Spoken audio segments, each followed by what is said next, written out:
안녕하세요. 사연에 빠지다의 DJ 민영입니다.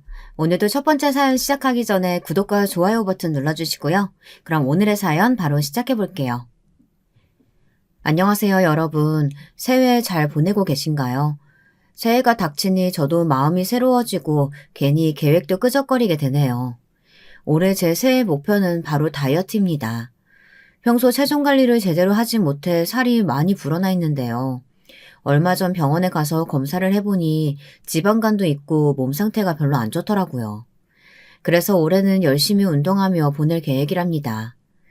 일단 운동은 꾸준히 하는 것이 가장 중요하다고 하니 1년치 헬스를 끊어놓고 열심히 러닝머신 위를 달릴 예정이랍니다. 그리고 여기에 저희 친정엄마 역시 합류하기로 했습니다. 엄마가 저의 헬스 코치나 다름없는데요. 친정엄마는 원체 취미활동으로 등산도 하시고 수영도 하셔서 몸이 상당히 좋은 편이거든요. 엄마와 함께 운동할 생각에 벌써부터 설레옵니다. 혹시 여러분은 올 한 해 어떤 계획들을 세우셨나요? 막연하게 이번 연도도 건강해지기 이런 계획을 세운 분들도 계실 테고, 계획은 아니지만 자식들 잘 되게 해달라고 기도를 드리러 가시는 분들도 있을 것 같아요. 저도 이번 연도에 소망이 하나 있습니다. 이번 연도 제가 시댁과 인연을 끊고 살게 된 해인 만큼 이제 시어머니 스트레스에서 벗어나 행복해지는 것, 바로 이것이에요. 거창한 소망은 아니지만 소망이 뭐 거창할 필요가 있을까요? 그리고 저에겐 사실 시어머니가 오랫동안 저의 가장 큰 걱정거리이자 저를 힘들게 하는 원흉 같은 사람이었기에 이제는 시댁의 소나기에서 벗어나 저라는 한 사람으로서 행복해지기를 원하고 있었습니다. 먼저 저희 시어머니에 대한 이야기부터 바로 말씀드리면서 본론으로 들어갈까 하는데요. 저는 남편이 막내인 집안에 시집을 갔습니다. 저희 시어머니는 시아버지를 일찍 보내고 홀로 되신 지 5년 정도 되셨던지라 많이 외로워하셨고요. 그래서 남편 위로 시누이들이 있었는데 시누이들도 시집가고 남편도 장가를 갈 때가 오자 도무지 감당이 안 된다며 결혼식 날 엉엉 울곤 했습니다. 제가 시어머니께 첫 인사를 갈 때도 자기는 남편을 끔찍히 사랑한다며 신혼집은 시댁 근처로 얻으면 안 되겠냐는 말씀을 하시었고요. 물론 저는 상당히 부담스러웠습니다. 신혼집은 회사 근처로 얻어야 맞벌이로 일도 할 수 있고 아이도 키울 수 있다고 생각했거든요. 남편도 역시 이를 동의해 약속까지 한 뒤였고요. 근데 이미 그 부분이 전달이 다 되었다고 생각했던 날, 시어머니가 너무나 애처로운 표정으로 제 손을 꼭 잡으시며 안 되겠냐고 애걸복걸을 하시는 거예요. 아직도 이때 시어머니의 표정과 눈빛을 잊지 못할 것 같습니다. 어머님 죄송해요. 저랑 이 사람이 회사가 서울이라 저희는 재택근무할 수 있는 업종도 아니고 나중에 여유롭게 아이 키우려면 여기서 계속 살아야 돼요. 어머니 계신 곳은 지방이라 일자리가 많이 없거든요. 죄송해요, 어머님. 그래, 그건 안다. 나도 알아. 근데 나도 알면서 이런 얘기 꺼낸다는 건 그만큼 간절하다는 거 아니겠니? 얘 누나들도 그렇고 나한테 신경 써주는 사람이 아무도 없어. 그나마 상민이 얘랑 예쁜 며느라가 네가 나를 챙겨줄 것 같은데 여기 시골 구석에 혼자 있다 보면 나는 뒷방 늙은이 되는 거 순식간이야. 아, 엄마, 왜 난처하게 그러세요? 그건 저랑 어젯밤에 다 얘기했던 부분이잖아요. 엄마, 대신 저희가 자주 들릴게요. 여기가 시골이라 자주 왕래하진 못하겠지만, 그래도 제가 전화도 하고 그럴 테니까 너무 섭섭해하지 마세요. 에휴, 결국 안 된다는 말이구나. 그래, 뭐 어쩔 수 없지. 나도 이해한다. 니들끼리 잘 살면 돼. 시어머니가 마지막으로 너무 애처롭게 중얼거리시는 저 말씀에 저는 덩달아 마음이 무거워졌습니다. 집으로 돌아가는 길, 남편에게 시어머니가 원래 저렇게 외로움을 많이 타시냐고 여쭤보니 남편은 시어머니와 시누이 사이에 있던 일화들을 들려주더라고요. 시누이들이 최근에 시어머니에게 화가 난 일이 있어 다신 집에 오지 않겠다는 일종의 결연 선언을 한 겁니다. 천륜을 끊겠다는 말과 다름없는 말을 했다고 하는데요. 남편은 시누이들의 성격이 워낙에 극단적이고 다들 다혈질이라 시어머니에게 조금이라도 화가 나면 인연을 끊자는 말부터 한다고 하더라고요. 그때 마음속으로 시어머니에게 연민이 생겼습니다. 좀 안 됐다는 생각이 들더군요. 남편과 오랜 시간 교제했기에 남편의 집안 환경에 대해선 잘 알고 있었는데요. 남편에게 듣기로 시어머니는 어린 시절부터 무척 힘들게 살아오셨다고 들었습니다. 땡볕에서 매일같이 농사일 하는 것도 모자라 장에 나가 물건도 팔고 자식들을 위해서라면 물불 가리지 않고 토악질이 나올 정도로 일을 하셨다고 해요. 그래서인지 시어머니는 다른 분들보다 일찍 허리가 굽으셨는데요. 남편은 막내 아들로서 그런 엄마가 굉장히 안타까웠다고 합니다. 시누이들이 일찍이 자기 엄마의 고생을 알고 잘해줬더라면 차라리 나았을 텐데 시누이들은 쌩하니 다른 지역으로 시집 가버린 후 연락도 잘 하지 않고 돈 필요할 때만 찾아왔다고 하고요. 세상에 너무하네. 아니 그렇게 힘들게 일하신 거 알면 나 같으면 미안해서라도 잘해드리겠다. 당신 누나들 욕하고 싶진 않지만 좀 그렇다. 그래, 나도 당신이랑 똑같이 그렇게 생각해. 누나들도 사람이 덜 됐어. 아버지 아프고 나서 엄마 혼자 아버지 돌보시느라 그 고생을 하셨는데 가까이 사는 작은 누나는 거들떠보지도 않더라니까. 아버지 병원도 한 번 안 찾아오고. 아무튼 다들 너무해. 난 효자 아들 노릇까지는 아니더라도 우리 엄마 그렇게 외롭게 늙게 하진 않을 거야. 그렇다고 당신한테 며느리 노릇 잘하라 강요하는 건 절대 아니고 그냥 나만 잘해도 엄마는 좋아하시니까. 그래서인지 남편은 시어머니에 대한 책임감이 남달랐습니다. 저도 저때 남편의 말을 들으면선 시어머니가 많이 불쌍했고요. 다만 여기에 친정엄마는 조금 난색을 표하셨습니다. 제 친구들이나 저희 아버지는 딱히 말씀이 없으셨는데 친정엄마는 결혼식 날 시어머니가 결혼식장이 떠나가라 오열하시는 걸 보시곤 저를 불러놓고 걱정하셨어요. 시어머니가 혹여나 저를 시집살이 시킬까 봐요. 엄마는 저런 홀 시어머니들이 가장 무섭다며 요즘 시집살이가 많이 없어졌다고들 하지만 아무래도 시어머니와는 거리를 둬야겠다고 말씀하시더라고요. 여기에 저희 가족들은 의견이 분분했어요. 저희 오빠는 엄마에게 쓸데없는 걱정이라고 했고 아빠는 엄마 말을 듣고 나선 약간 생각이 많아지신 표정이었습니다. 저희 친정은 가족 사업을 하고 있었기에 다른 집들보다 훨씬 더 자주 만나고 그러다 보니 더 끈끈했는데요. 무슨 일이 있으면 모여서 의논하고 회의하는 것이 일상이었답니다. 저희 시어머니를 두고도 한창 의견이 오갔죠. 결론은 상황을 지켜보자는 쪽으로 기울었어요. 이런 말 그렇다만 솔직히 우리가 집도 해주고 나름대로 경제적으로 준비해줬는데 사돈께서 그러시겠니? 그러진 않을 거라고 본다. 그리고 아직 겪지도 않은 일 미리 짐작하는 것도 옳지 않고 안사돈께서 고생을 많이 해서 그렇지 좋으신 분 같더라. 일단 지켜보고 혹시라도 지나치게 간섭하시려고 하면 말해라. 알겠어요, 아빠. 그렇게 할게요. 다들 걱정하지 말아요. 사실 이때 남편이 시누이들의 빚을 갚아주고 시어머니를 모시느라 돈을 많이 모아두지 못한 상태였기에 저희 집에서 많이 결혼 준비를 해갔습니다. 남편은 저에게 결혼하기 1년 전부터 금전적으로 부족한 걸 사실대로 말해주었고요.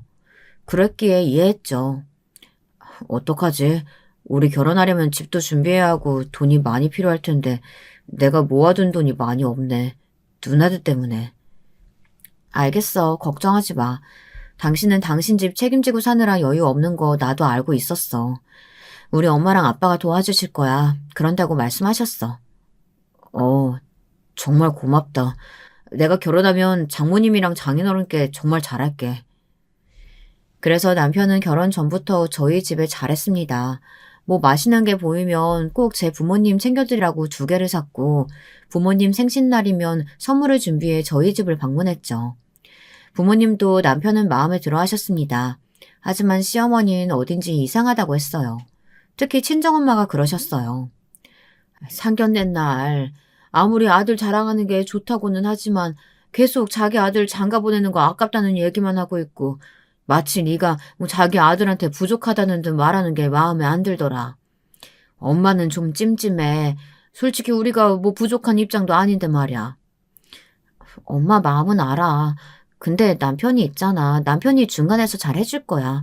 시어머니도 나쁜 분 아니시고. 이때 저는 남편에게 당시 큰 신뢰가 있었고 혹여나 문제가 생기더라도 남편이 중재해 줄 거라고 믿었어요. 또 시어머니에 대해서 좋은 인상도 갖고 있었고요.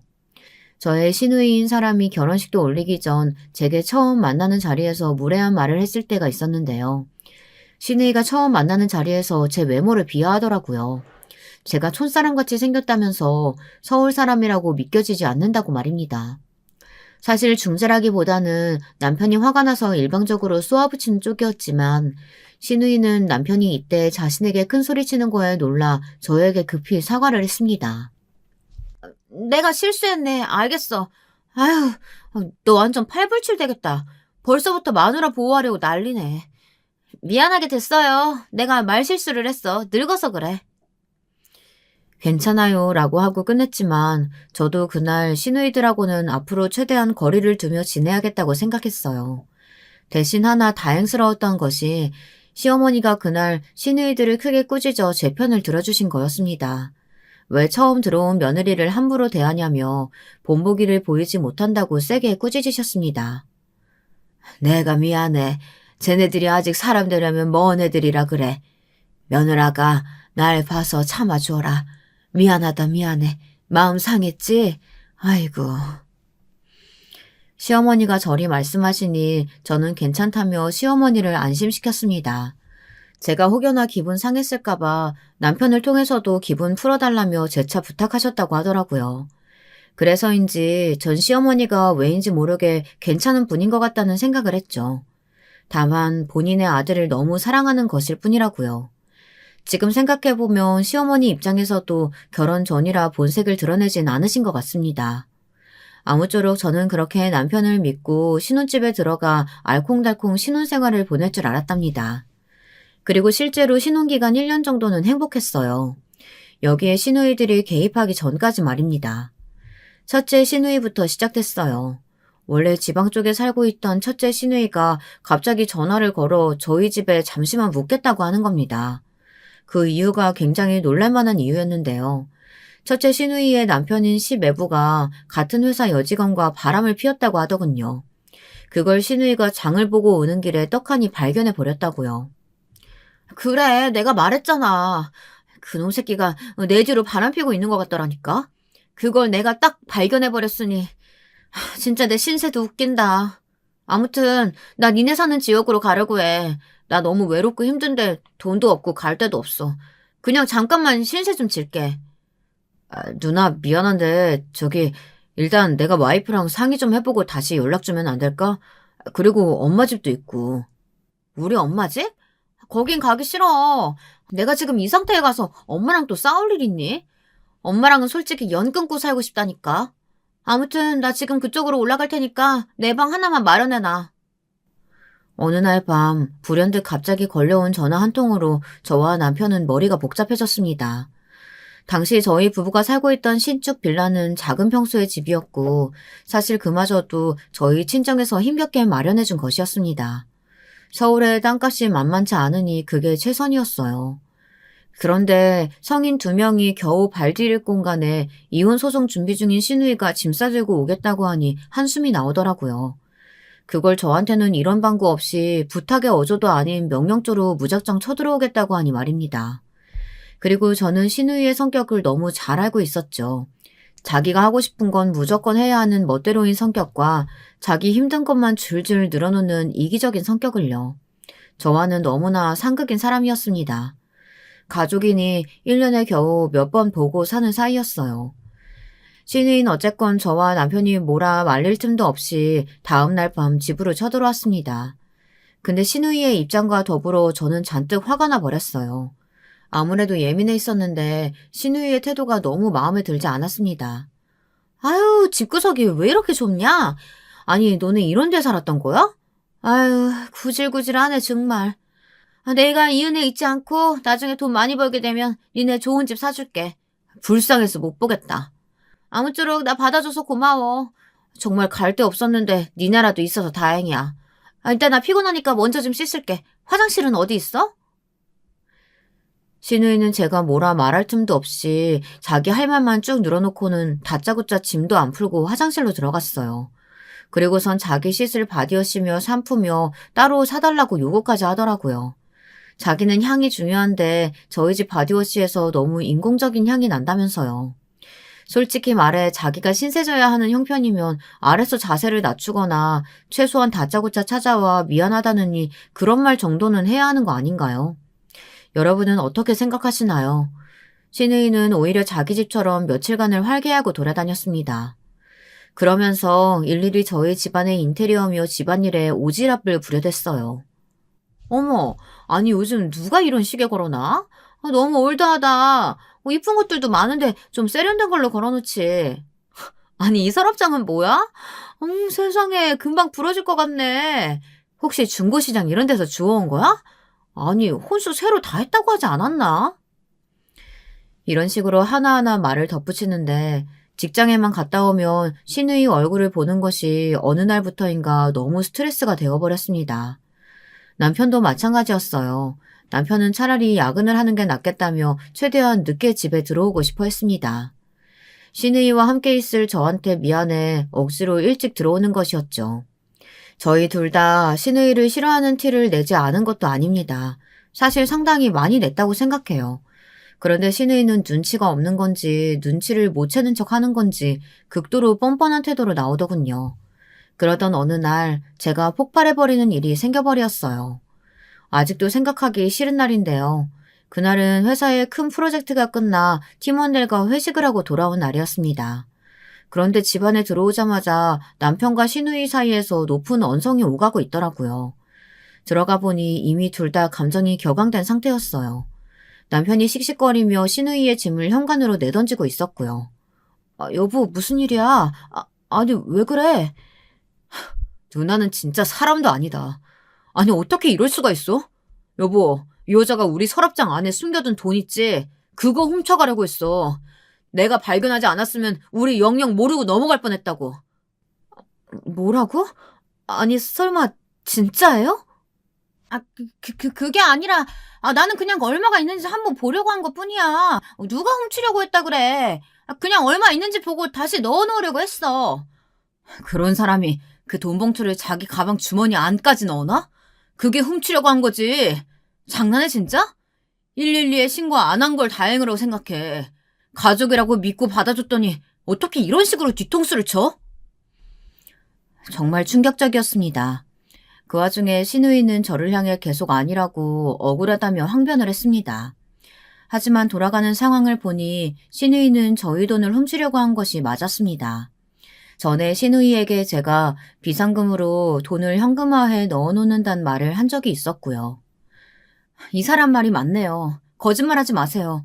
저한테 왜 돈을 서랍장 안에 넣어놓냐고 물어본 적 있으시잖아요. 제가 대답해 드렸고요. 어머, 왜 그래 진짜? 아니라니까 글쎄. 둘 다 정말 미쳤어? 남편은 도저히 못 참겠는지 시누이의 팔을 끌고 현관으로 향했습니다. 시누이는 끝까지 쫓겨나지 않으려고 발버둥 치면서 저희 집과 저희 부부에 대한 험담을 잔뜩 늘어놓았어요. 내가 이 치사하고 더러운 집 구석 다신 오나 봐라. 어디 몰아갈 사람이 없어서 가족을 도둑으로 몰아가. 어이없는 건 나야. 돈 좀 있다고 유세 부리나 본데 내가 이거 두고두고 마음속에 담아서 언젠가 복수해줄 거야. 두고 봐. 그냥 더 이상 소란 일으키지 마시고 곱게 나가세요. 나중엔 저도 감정이 같이 올라와 소리를 질러버렸는데요. 정말 다시 생각해봐도 왜 저희가 저 여자를 받아줬는지 땅을 치고 후회되는 상황이었습니다. 시누이가 저희 집에서 지내고 있었을 때 이만저만 민폐를 끼친 것도 아니었어요. 하도 술을 많이 먹어서 다음날 아침까지 잠을 제대로 못 자고 출근한 적도 비일비재했고요. 그런데 마음이 아파 그러겠거니 하고 참고 넘어가 줬더니 저런 식으로 나오다니요. 배신감과 함께 다시는 시누이 얼굴을 보고 싶지 않아 번호를 삭제해버렸습니다. 남편 역시 미안하다며 자기 때문이라며 다시는 누나들을 집에 들이지 않겠다고 했어요. 풀죽은 남편 얼굴을 보니 남편은 무슨 죄인가 싶으면서 불쌍하더군요. 앞서 말씀드렸지만 남편은 시누이들 빚을 갚아주느라 돈을 모으지 못해 스트레스를 많이 받았었거든요. 가족은 왼수다라는 말이 남편의 상황엔 너무 적절한 말이었습니다. 여보, 우리 너무 예민하게 반응하지 말자. 우리가 화내고 속상해하면 할수록 괜히 기분만 안 좋아질 거야. 속상한 일이긴 하지만 그렇다고 지금 뭐 어쩔 수 있는 건 아니잖아. 연락 끊고 명절 날도 따로따로 시댁 내려가는 식으로 그렇게 지내자. 제가 그렇게 남편을 달래자 남편도 한숨을 쉬며 고개를 끄덕이더군요. 그런데 마냥 마음의 평안을 유지할 수가 없었습니다. 시누이가 나가고 나자 시어머니와 다른 시누이로부터 전화가 번갈아 오기 시작한 겁니다. 둘째 시누이는 어떻게 첫째 시누이를 내쫓을 수 있냐면서 짐승의 탈을 쓴 인간이라며 저에게 대놓고 인색하다고 하더라고요. 정작 그런 자신은 첫째 시누이의 연락을 받지도 않았으면서 말입니다. 제가 그 점을 지적해 말하니 둘째 시누이는 저에게 말대꾸한다며 길길이 날뛰었어요. 당시 회사에서도 스트레스가 많았는데 둘째 시누이까지 이렇게 들고 일어나니 정말 괴로웠습니다. 엄한 남편에게 화풀이도 하게 되었죠. 당신 누나들 도대체 하나같이 왜 이래? 형님이 나한테 뭐라는 줄 알아? 나보고 사람이 어떻게 그렇게 인정머리 없고 차가울 수 있니? 오늘 하루 종일 기분 너무 나빠서 일도 안 잡히고 밥도 안 넘어갔어. 당신한테 이런 말 하고 싶지 않지만 당신 아니면 정말 누구한테 말해야 될지 모르겠다. 제발 전화 안 오게 해줘. 미안해. 정말 미안해, 여보. 내가 누나한테 전화해서 한마디 할게. 아니, 다신 뭐라고 하지 못하게 할게. 기분 많이 상했지. 나도 우리 누나들 정말 싫다. 왜들 그러는지 나이 먹고 하나같이 철든 사람이 없다. 당신한테 민폐 끼쳐서 미안해. 내가 면목이 없어. 아니야, 미안해. 그리고 내가 전화할게. 당신한테 전해 들으면 또 기분 나쁘다고 뭐라 할 위인이니 내가 직접 하는 게 낫겠어. 그리고 저는 둘째 시누이에게 전화를 해 대판하게 되었습니다. 첫째 시누이가 돈을 훔치려 한 일과 그로 인해 저와 남편이 충격받은 사실을 일일이 말하면서요. 사실 첫째 시누이가 저지른 만행을 밝히면 혹시나 시어머니 귀에 넘어가고 충격을 받으실까 저와 남편 둘 다 참아주고 있었는데요. 그러고 싶지가 않아졌습니다. 그러니 둘째 형님, 제발 다시는 저희한테 전화해서 이래라 저래라 하지 마세요. 저희도 첫째 형님한테 정말 잘해드렸고 집에 있는 동안 한 번도 눈치 준 적 없어요. 그런데도 그런 일까지 저지르시고 가족으로서 하면 안 될 일 저지르신 건 그분이세요. 그러자 이야기를 다 들은 둘째 시누이도 거기엔 뭐라 말을 덧붙이기 뭐했는지 미안하다는 사과를 하곤 전화를 끊더군요. 억지로 쥐어짜는 사과인 듯해서 그리 기분이 좋지는 않았지만 저와 남편은 일단 넘어갔습니다. 정말 고마워, 여보. 아니야, 나도 화내서 미안해. 시누이 문제를 해결하자 저희의 사이도 다시 좋아졌어요. 곧이어 좋은 일도 생겼고요. 바로 제가 그토록 원하던 아이를 갖게 된 일이었답니다. 저는 아이를 가지며 엄마가 되는 게 꿈이었는데요. 임신이 됐다는 소식을 알게 되곤 설렘에 잠을 못 자겠더라고요. 주변 유모차를 끄는 아기 엄마들만 봐도 너무 부러웠는데 말이죠. 남편도 난리가 아니었답니다. 성별을 모르는 가운데서 딸이었으면 좋겠다며 벌써부터 딸바보가 될 준비를 하고 있었죠. 친정 식구들도 무척 좋아했어요. 특히 저희 엄마는 출산과 동시에 산후조리를 도와주겠다며 벌써부터 부산을 떨고 계셨죠. 엄마가 있다는 게 정말 든든하다는 것이 실감되는 하루하루였습니다. 애기가 애기 낳는 것 같은데 엄마는 믿기지가 않는다. 네가 애기를 낳는다니. 아마 아기 낳으면 힘든 일도 속상한 일도 많을 거야. 그만큼 행복한 일도 많을 거고. 엄마가 도와줄 테니까 늘 엄마만 믿고 의지해. 알았지? 알겠어, 엄마. 요즘 임떠 때문에 힘든데 엄마가 맨날 반찬 만들어주니까 너무 고마워. 이 사람도 엄마 반찬 너무 맛있어서 자꾸 집밥만 먹겠대. 그렇게 외식 좋아하는 사람이 외식도 안 하려고 하고. 우리 사위가 좋아해주니까 너무 기쁘네. 총각김치도 해줄게. 말만 해. 하지만 이렇게 좋을 때 정말로 저를 경악하게 한 일이 다음에 일어나더군요. 바로 시어머니였답니다. 시어머니가 시누이로부터 연락을 받았다면서 직접 저희 신혼집으로 올라오신 거예요. 저는 저희 아기 얘기를 하려나 하고 예측했는데 제 예상을 완전히 빗나갔습니다. 집으로 들어왔을 때부터 기분이 썩 좋아 보이지 않았던 시어머니는 저희를 앞에 앉혀두고 한참 훈계를 하시는 겁니다.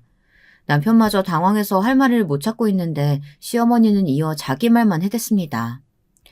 네 신우가 그런 못된 짓을 저질렀다고 해도 가족이라면 한번 봐주고 넘어가야지. 그런 법이 어디 있다니? 내가 네 신우 평소 그렇게 욕했다 하지만 그래도 가족은 가족이야. 내 생각엔 며느라기 네가 문제인 것 같다. 심송 곱게만 봤더니 어쩜 이리 야박하게 굴 수가 있어? 무엇보다 걔가 지금 우리 집에 와 있는데 내 골이 아파 죽겠다. 허구한 날 술판 버리고 동네 여기저기 기웃거리면서 남자들이나 만나고 다니는데 소문 안 좋게 돌고 있으니까 내가 동네에 얼굴을 못 들고 다니겠어. 내가 어르고 달랠 테니까 니들도 적당히 사과하고 다시 받아줘. 얼른 데려가라, 어? 엄마, 그게 무슨 말이에요. 나는 누나랑 다시 잘 지내볼 생각 없어요. 엄마도 누나 성격 알잖아요. 나는 참을 만큼 참아줬다고요. 너 며느라가한테 무슨 정신 세뇌라도 당했니? 갑자기 왜 이러냐? 아이고, 당했나 보네. 얘, 나는 쟤 우리 집에 못 둔다. 내가 늙어 죽을 것 같단 말이야. 며느라가 네가 말을 제일 심하게 했다니까 네가 가서 싹싹 빌어. 정말 목구멍이 탁 하고 막히더라고요. 하지만 왜 제가 사과를 해야 할까요? 이거에 대한 울분을 품기도 전 저는 시어머니의 의향을 눈치채고 말았습니다. 시어머니가 그 먼 곳에서 여기까지 온 이유, 바로 자기 딸을 자기 집에서 치우기 위해 오셨다는 것을 말이죠. 자기도 감당을 못할 것 같으니 그 말썽쟁이 신우를 저희에게 떠넘기려고 하는 것이었습니다. 그러면서 저에게 무작정 싹싹 빌라고 하시는 말을 들으니 기가 차서 실소가 터져나왔습니다. 시어머니는 가만 보면 시누이와 비슷한 구석이 상당히 많았어요. 남편에게 시어머니에 대한 동정어린 이야기만 들어 그간 좋은 면만 보려 했던 게 화근이었죠. 가만 보니 시어머니는 남의 말을 들을 생각도 않고 자기 생각만 말하는 스타일이었습니다. 옛날 뿐이고 이런 걸 떠나 그냥 처음부터 자기 아들이 최고고 저는 최고인 아들에게 시집 온 며느리이니 아들의 시중이나 잘 들면 그만이라고 생각하시는 것 같았습니다. 시어머니가 시누이를 데려가라고 하며 머물렀던 그 며칠 저는 완벽하게 꿰차고 말았습니다.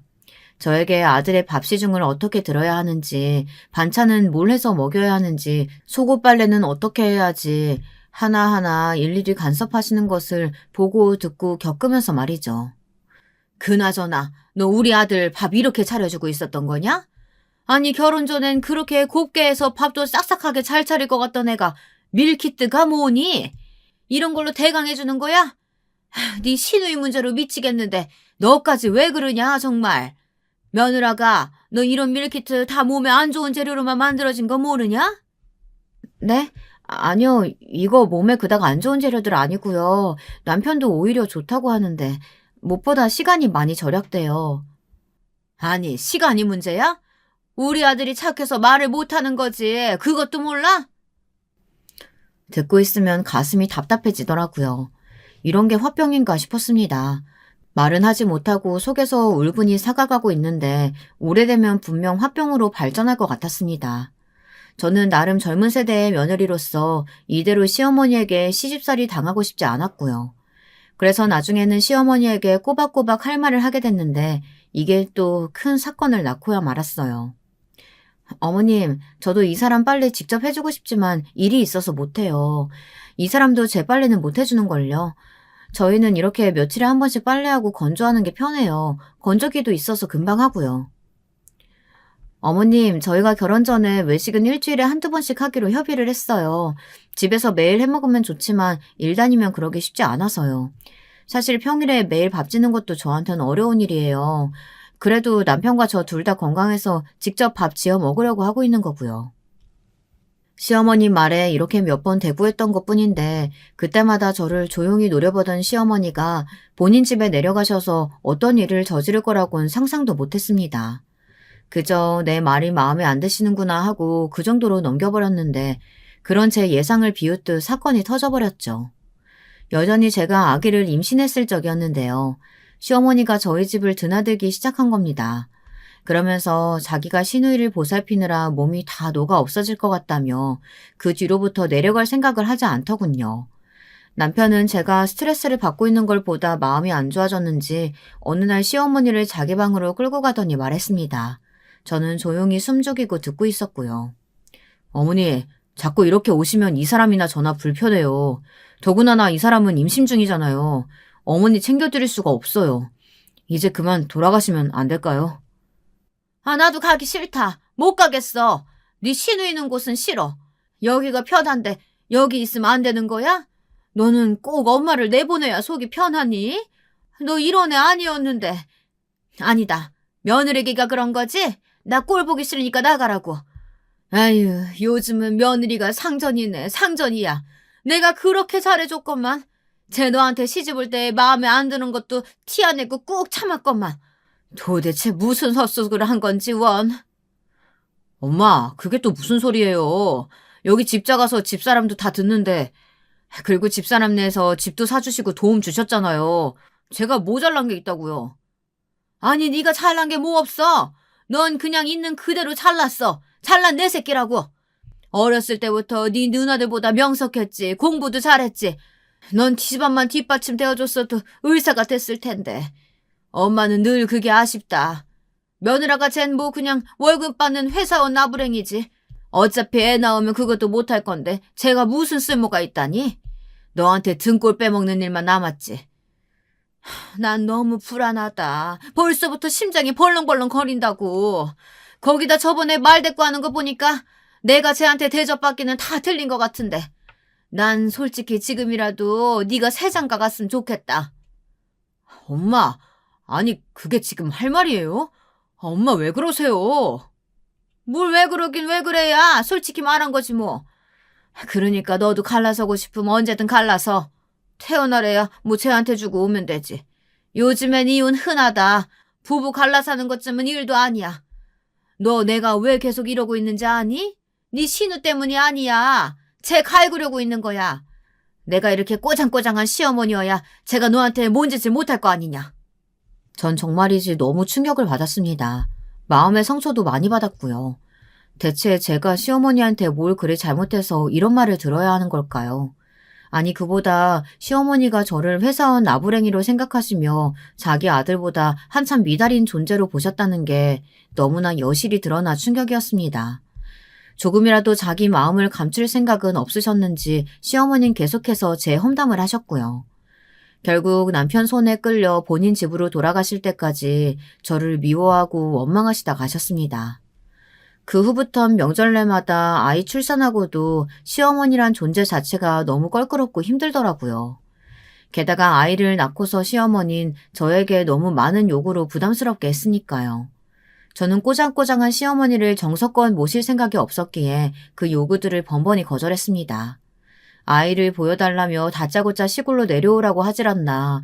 출산한 지 얼마 안 된 것을 알고도 저에게 김장을 하라질 않나. 별의별 갖은 요구들이 줄기차게 들려오더라고요. 정말 짜증이 절로 났습니다. 어머님, 저희 아기 어디 데려가기 힘들어요. 오늘은 도와주시는 아줌마도 못 오시고요. 아니, 그깟 애기 데려오는 게 뭐가 힘들다고 뻗대는 거야?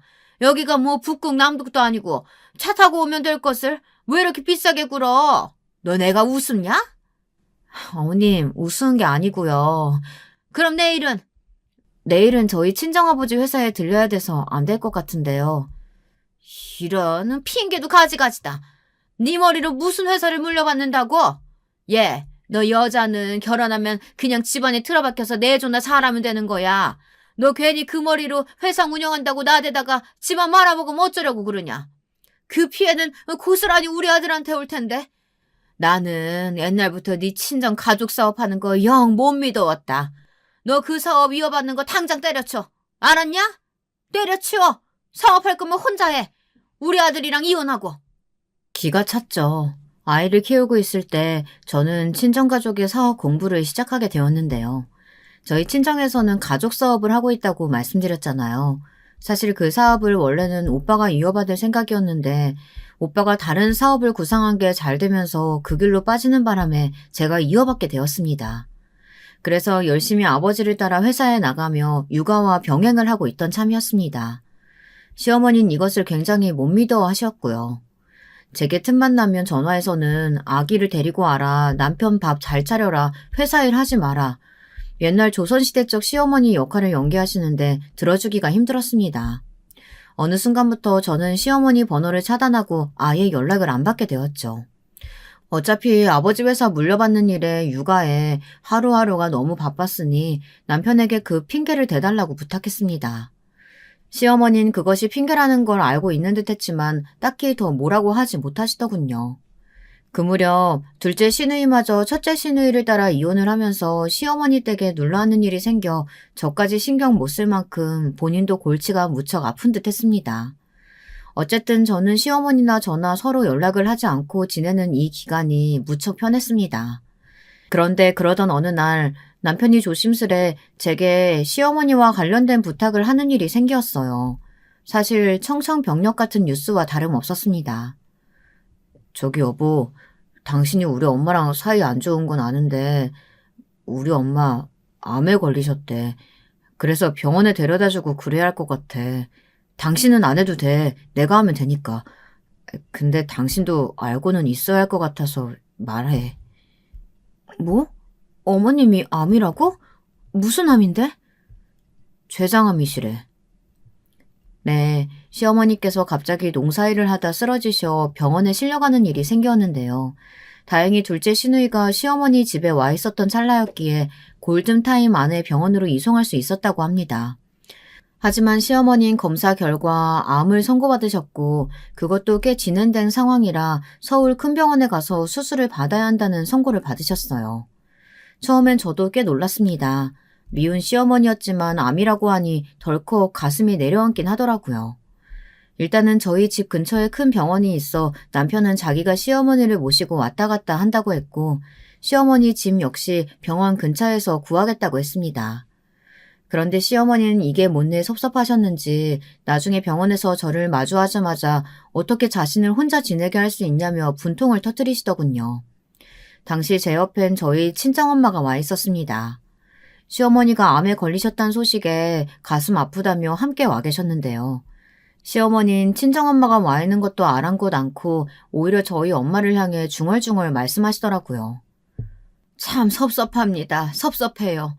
며느리 하나 있는데 며느리 집에서 잘 지내보지도 못하고 내가 이 무서운 곳에 와가지고 혼자 왜 떨어져 생활하고 있습니다.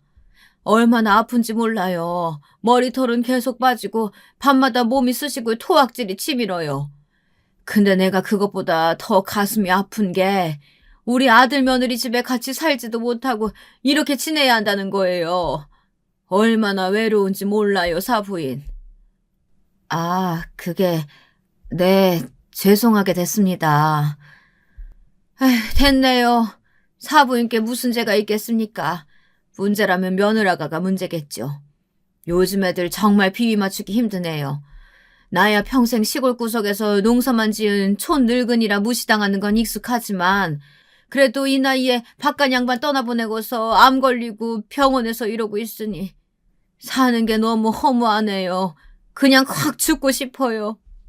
시어머니는 이리 말씀하시며 펑펑 울었는데 친정엄마는 어떻게 해야 할지 모르는 표정으로 시어머니를 쳐다보셨습니다.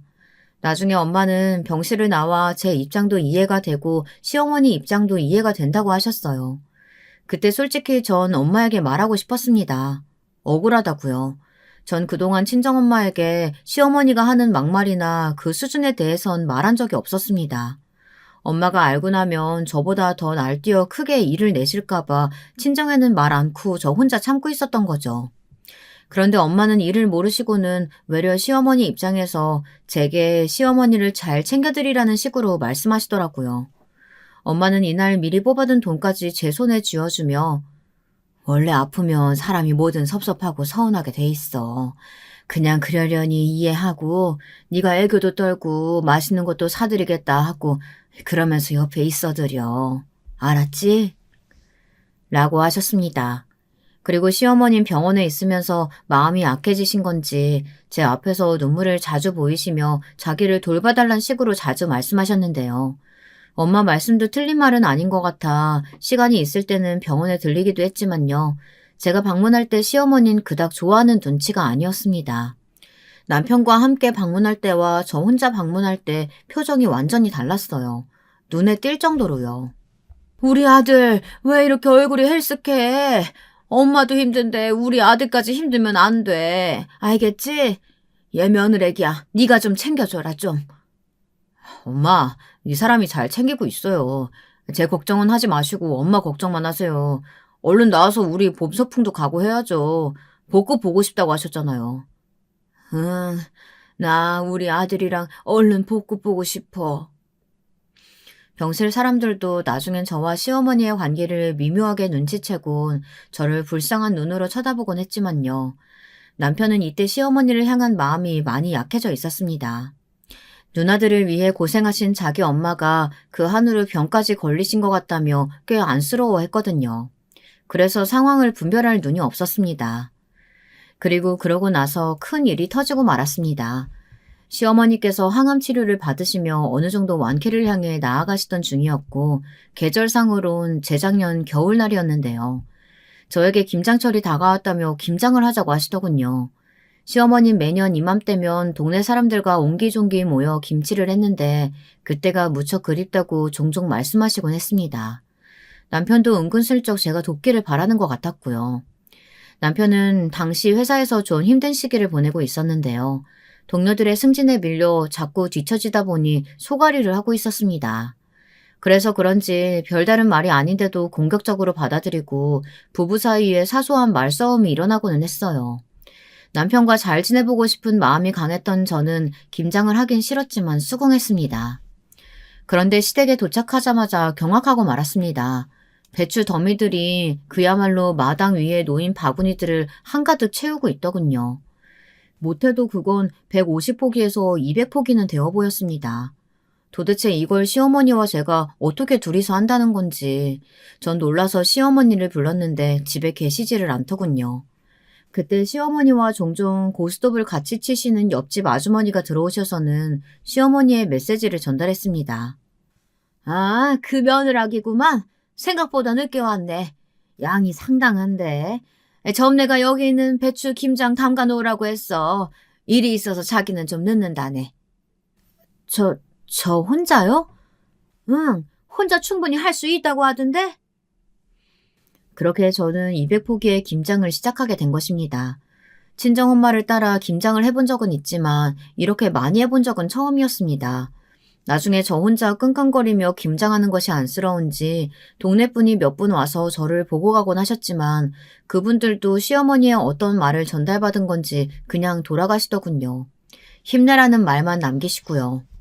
저는 오기로 도끼로 시어머니를 기다리며 언젠간 오겠지 하는 마음으로 김장을 했어요.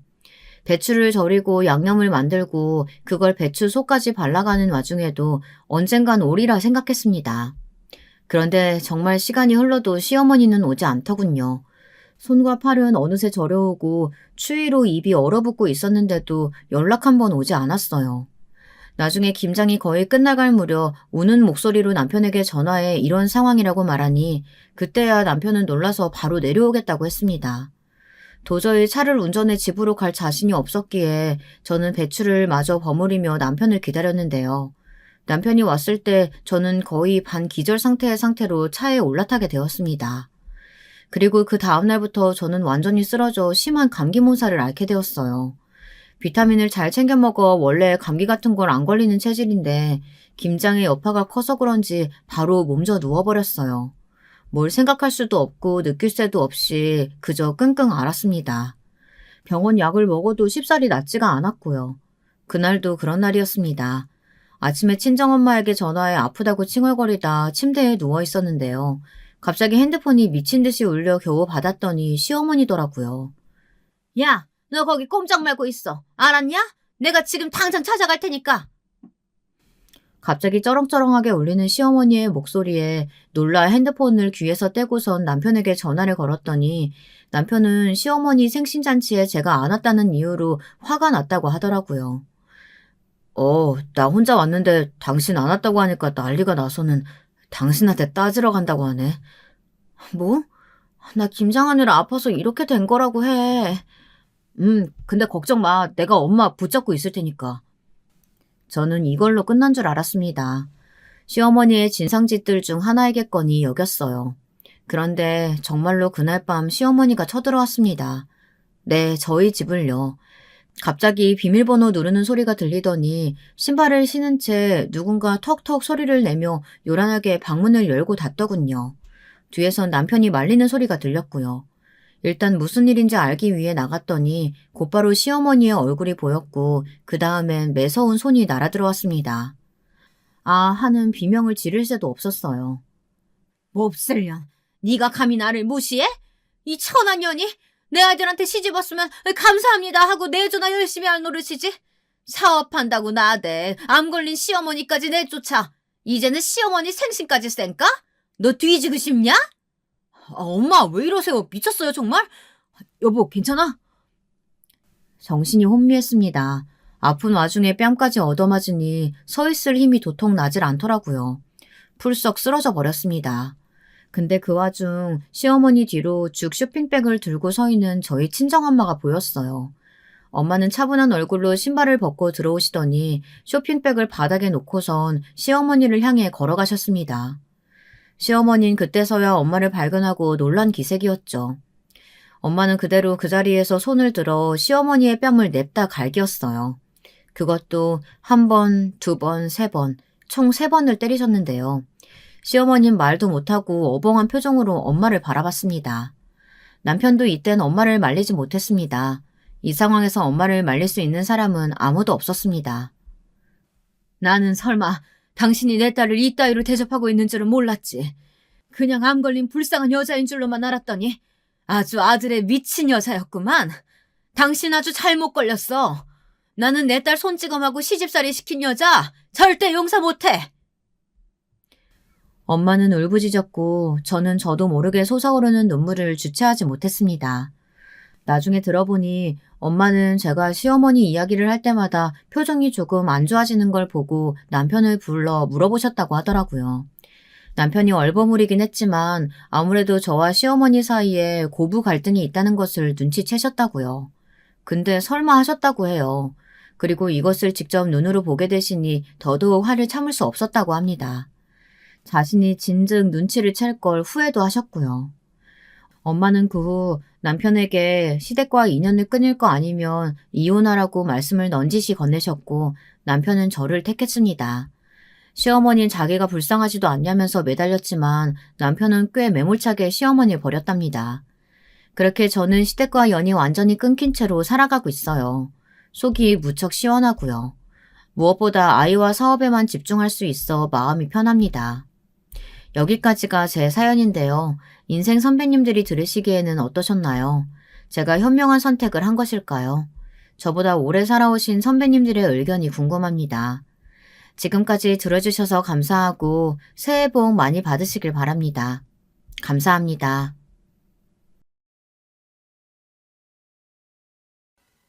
여러분, 두 번째 사연 시작하기 전에 좋아요, 구독 꼭 눌러주실 거죠? 그럼 두 번째 사연 바로 시작합니다. 나이가 들면 인생에 대해 묻어내진다는데 저는 도통 그러질 못하고 있습니다. 여기 계신 분들은 인생을 어떻게 생각하시나요? 살면 살수록 쉽던가요? 아니면 늘 힘든 일이 주제만 바뀌어가면서 오시던가요? 궁금한 마음을 갖고 아픈 제 이야기를 여기에 털어놓아 보려고 합니다. 저는 예전에 들었던 말 중 제일 싫어하는 말이 하나 있는데 바로 부모 복이 없으면 남편 복도 없고 자식 복도 없다는 말이에요. 세상에 무슨 그런 박복한 인생이 있나 싶기도 하고 아무튼 들었을 때 참 뉘앙스가 안 좋다고 생각했어요. 그런데 살다 보니 이런 말들은 다 뼈아픈 경험이랄까 어떤 대상자의 뼈와 피가 녹아있는 말일 수도 있겠다 싶더군요. 제 인생도 크게 다르지 않은 것 같아서 말이에요. 저는 이제 환갑을 바라보는 나이이고 결혼은 20살이 되자마자 했었어요. 당시에 그다지 하고 싶지도 않았지만 하도 집에서 막내인 저를 닥달하기에 어쩔 수 없이 했답니다. 특히 큰오빠의 주장이 아주 막강했거든요. 영순이 너는 얼른 시집이라도 가야 해. 우리 집이 나올 게 뭐가 있냐? 남자들 공부만 실컷 시키고 너까지 공장 순이하는 걸 오빤 못 본다. 엄마 아버지 말 무조건 다 들을 것 없어. 그냥 네가 여길 빨리 뜨려면 시집이라도 가는 수밖에 없다고. 이걸 잘못 들으면 저를 무시하는 말처럼 들릴 수도 있지만 당시의 주변 분위기를 보면 그렇게 이상한 얘기는 아니에요. 실제로 우리 부모님의 사이는 아주 묘했는데요. 생각하기도 싫지만 아버지에게는 첩이 한 명 있었답니다. 저는 한번 아줌마라고 불렀다가 아버지에게 얼마나 거세게 뺨을 얻어맞았는지 몰라요. 가끔 제가 직장에서 이런 얘기를 하면 제 또래나 혹 위의 동료분들은 아주 심하게 놀래요. 에그머니나? 아니 영순 씨는 이제 환갑 될까 말까 한 나이 아니야? 그런 일이 어디 70대인 우리 때나 흔했지. 그때도 그랬나? 하여간 세상 대단해. 그놈의 천문화 뭐가 그리 좋다고 오래 붙들고 있었는지 모르겠네. 그 말이 맞긴 맞는 것 같은데 제가 살던 곳은 지방이라서 그런지 몰라도 분위기가 그랬어요. 어릴 적 할머니나 고모들도 그런 걸 신경 쓰지 않는 분위기였고 엄마는 정말 너무 고생을 하셨더랬죠. 일단은 큰오빠가 열심히 알아온 선자리가 있었는데 그건 또 남자가 갑자기 안 하겠다며 도망가 버리고 저랑 나이 차이가 약간은 있는 한 남자분을 만나게 되었어요. 아버지는 기껏 밥 먹여 키워놨더니 시집 간다고 꿍얼거리셨지만 그나마 큰오빠가 고집을 세게 부리고 몰아붙인 덕에 결국 제 결혼은 성사되었답니다. 그렇게 만나게 된 제 남편은 우리 큰오빠랑 동갑이고 저랑 나이 차이가 8살 났어요. 그 당시에는 이게 뭐가 많은 거냐고 하겠지만 그래도 남편은 정말이지 아주 큰 어른처럼 느껴지더군요. 기존에 살고 있던 집을 떠나 조금 멀리 가게 되었는데 저는 당연히 집에 어른들이 있는 문화 안에서 살아왔잖아요. 그러니 시댁 식구들과 같이 사는 게 그리 이상하게 느껴지진 않았어요. 요즘이야 청년들이 많이 인식도 바뀌어서 그런 것들을 경계하지 저 때는 그냥 당연히들 그리 살았으니까요. 그런데 정말 이놈의 시댁 식구는 친정 식구들 못지않게 저를 못 살게 했어요. 한편으로 좀 슬펐던 것은 그렇게 되면 다들 친정을 그렇게 그리워한다는데 전 그렇지도 않은 거예요. 옆집에 미용실을 하는 영훈이 엄마가 있는데 저랑 유독 친했었거든요.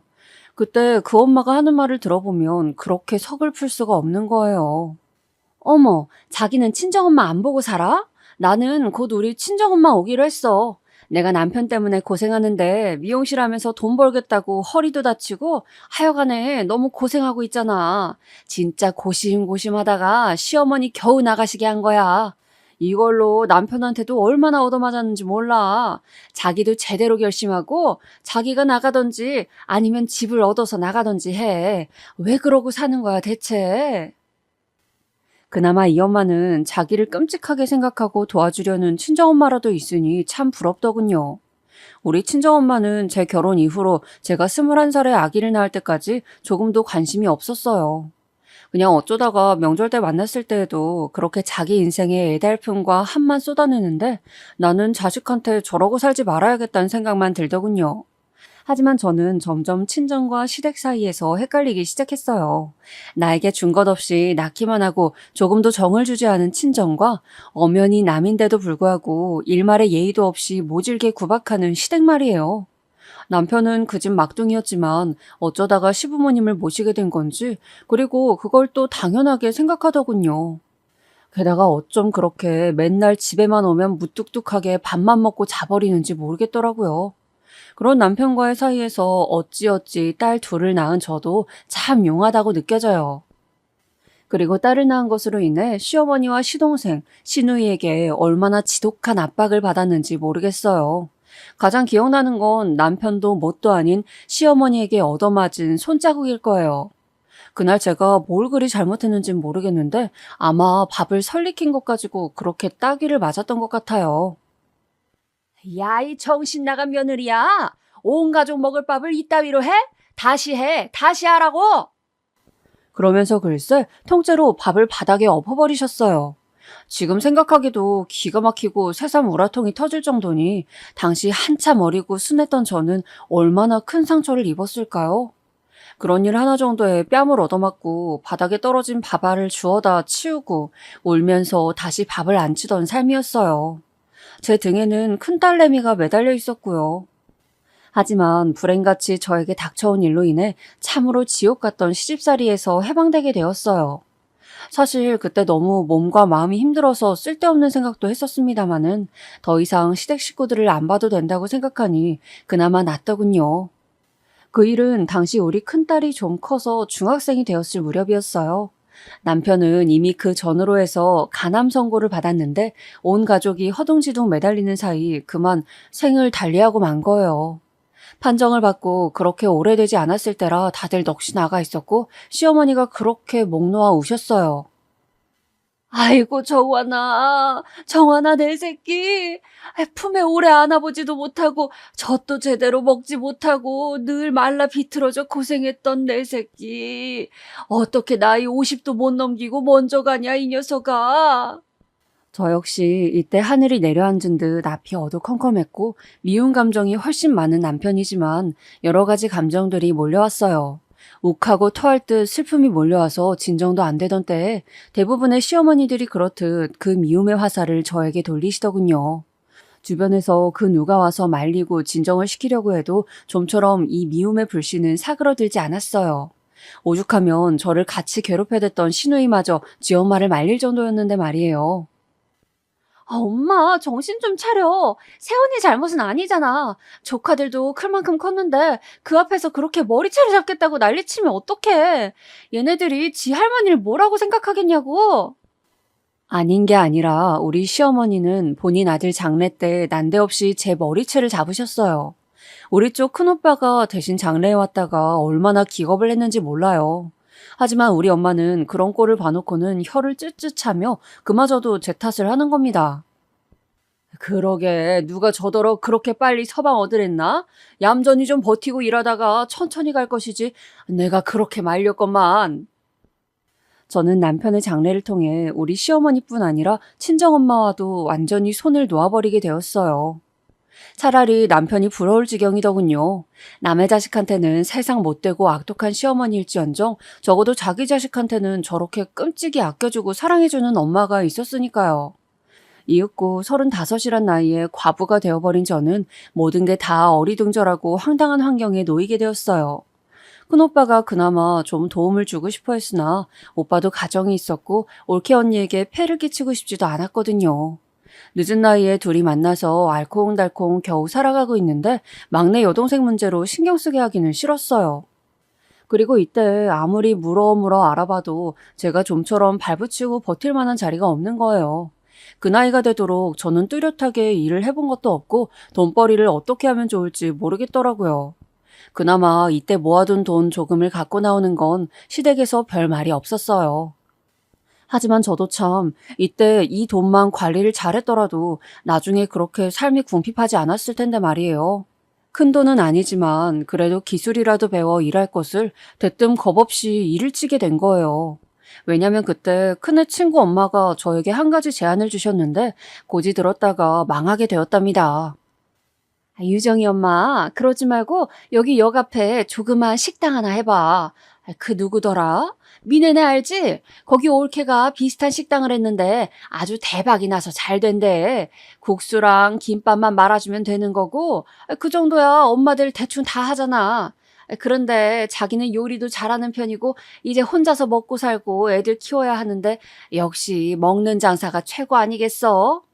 처음에 전 사람들 대하는 게 어렵기도 하고 낯을 좀 가렸던지라 썩 내키진 않았어요.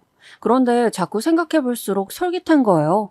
실제로 저도 엄마들 얘기할 때 들어봤던 내용이라 돈 벌어서 애들도 잘 키우고 집도 샀다고 하니까 신경이 쓰이더군요. 당시 저는 조금 무리해서 식당을 차렸고 우리 큰딸 이름을 따서 유정식당이라고 간판도 내걸었어요. 하필 그때 큰애는 사춘기가 와서 하루가 멀다 하고 저에게 대들었답니다. 아, 진짜 쪽팔리게 이름을 왜 내 이름으로 지었어? 학교 가니까 애들이 맨날 놀리잖아. 나 진짜 짜증나서 엄마 가게 안 갈 거야. 그리 와서 밥 먹으란 소리 좀 하지 마. 집으로 갖고 오라고. 큰딸은 이렇게 버럭 저에게 성질을 내기 일쑤였고 전 장사도 잘 안 되는데 주인집 눈치도 숱하게 보고 집에 돌아오면 산더미 같은 집안 일거리에 정말 미칠 것 같더군요. 그나마 애교가 많은 둘째 딸이 제 어깨를 주물러 주기도 했지만 살 길이 너무 막막했어요. 결국 이렇게 어렵게 열었던 식당은 길게 가지 못한 채 그만 접게 되었답니다. 어설프게 제가 하나둘씩 정리를 하고 처리를 하고 주인집 아주머니 부부의 냉정한 눈총을 받아가며 얼마나 쓰린 날들을 보냈는지 몰라요. 하지만 그나마 저에게 아주 길이 없진 않았으니 식당에 몇 번 드나드시던 한 아줌마에게 받은 제안이 있었어요. 그걸 가슴에 품은 채로 차마 연락은 못 해보고 끙끙 앓고만 있었답니다. 다른 분들은 이런 제안을 받으셨으면 어찌하셨을지 모르겠지만 저는 결국 연락을 할 수밖에 없었어요. 저에겐 정말 코딱지만한 집안에 겨울이 되면 보일러가 끊겨버려 차가운 방에서 잠드는 딸이 둘이나 있었으니까요. 이분도 제 하소연을 듣고 마침 자기 상황과 맞아떨어지니 건넨 제안이기도 했어요. 걸걸한 목소리와 달리 내성적인 저를 나름 생각해서 해주신 말이라 마음에 오래 남았답니다. 아이, 상황이 참 딱하게 됐네. 그럼 있잖아. 나 마침 가게 내놨어. 사실 하겠다는 사람들이 좀 있긴 한데 아줌마한테도 한번 물어보는 거야. 우리 가게 이어서 해볼래? 자식 키워야 하는데 가릴 일이 뭐가 있어? 나도 당당하게 잘만 했어. 그렇게 해서 아들, 딸 결혼도 다 시켰고 말이야. 그런데 내가 이제 몸이 좀 안 좋아서 친정에 가야 해. 남편 없이 혼자 이만큼 일궈내느라 고생을 많이 했거든. 여러모로 저랑 사정이 참 비슷했고 그래서 더 끌렸던 것 같아요. 결국 어렵게 고민을 하다가 딱히 어디에 크게 의논은 하지 않은 상태로 이 일을 수락하게 되었답니다. 이후로 조금 반감을 가지시는 분들이 아마 있을 것 같은데 그래도 사실대로 말하자면 저는 단란주점을 운영하게 된 거예요. 고민이 무척 많았긴 했지만 당장 이래저래 돈벌이가 쉽지 않았고 큰애며 작은애며 키우면서 일하기엔 마땅한 일들이 없었어요. 집주인마저 툭하면 그만 집 비워달라는 말이 많았고 친정이건 시댁이건 어디건 기댈 수 있는 곳은 없었으니까요. 그렇다 보니 오롯이 홀로 일어서야 했고 초반에는 그래도 기존 사장 아줌마가 얼마간 제 곁에 머무르면서 일 처리를 알려주시기까지 했어요. 그러다 보니 어느 정도 하고 접어야겠다고 맘먹었던 일을 저도 모르게 꽤 오래 이어가게 되더군요. 물론 안 그래도 사춘기였고 김밥집 할 때도 반발이 컸던 큰딸은 절 가만두지 않더군요. 아주 어마어마한 원망의 소리를 늘어놓았어요. 엄마, 우리가 거지야? 거지냐고? 아니, 거지라도 그렇게 사는 거 창피한 건 알겠다. 나 이제 어디 가서 엄마 어디서 뭐 하고 다니는지 말도 못해. 미네네 엄마나 정민이네 엄마한테는 뭐라고 해? 그 엄마들 우리 가게 싹 망한 거 다 알고 있는데 엄마 어디 가서 일한다고 말하면 되는 거야? 진짜 너무 쪽팔리고 죽고 싶어 정말. 왜 그딴 걸 하는 거야?